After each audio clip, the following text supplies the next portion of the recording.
વડનગરમાં અમરથોડ દરવાજા પાસે ઉભરાતી ગટરોથી નગરજનો અને પર્યટકો પરેશાન। ઐતિહાસિક વડનગર ખાતે ઉભરાતી ગટરો અને સ્ટ્રીટ લાઇટના ધાંધિયાના કારણે નગરજનો અને પર્યટકો હાલાકી વેઠવી રહ્યા છે।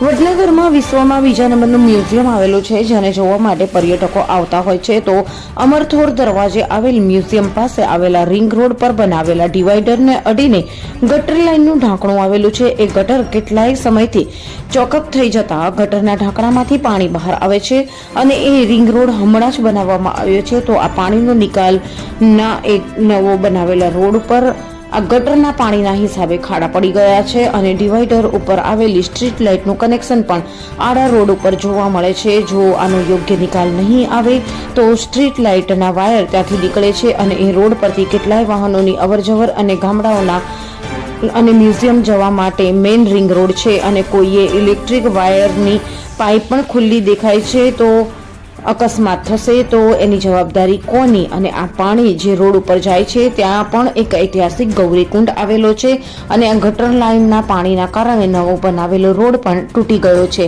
પણ આ ઘટના પાણીને બંધ કરવા માટે નગરપાલિકા દ્વારા કોઈ પગલાં લેવામાં આવતા નથી અને કેટલાય સમયથી આ ગટર ઉભરાય છે। તો બહારથી આવનારા પર્યટકો શું વિચારતા હશે અને નગરપાલિકા દ્વારા આ ઉભરાતી ગટરના પાણીનો નિકાલ થશે કે કેમ એ હવે જોવાનું રહ્યું। રિપોર્ટર સાયરા ખાન, વડનગર।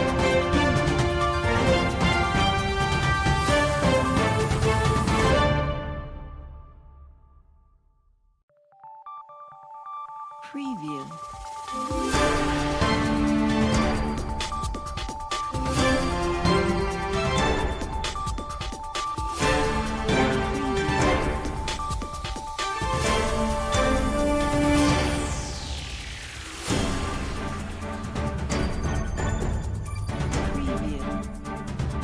हम दिखाएंगे सच्चाई की खबर चैनल को लाइक कीजिए, सब्सक्राइब कीजिए और हमारे साथ जुड़े रहिए।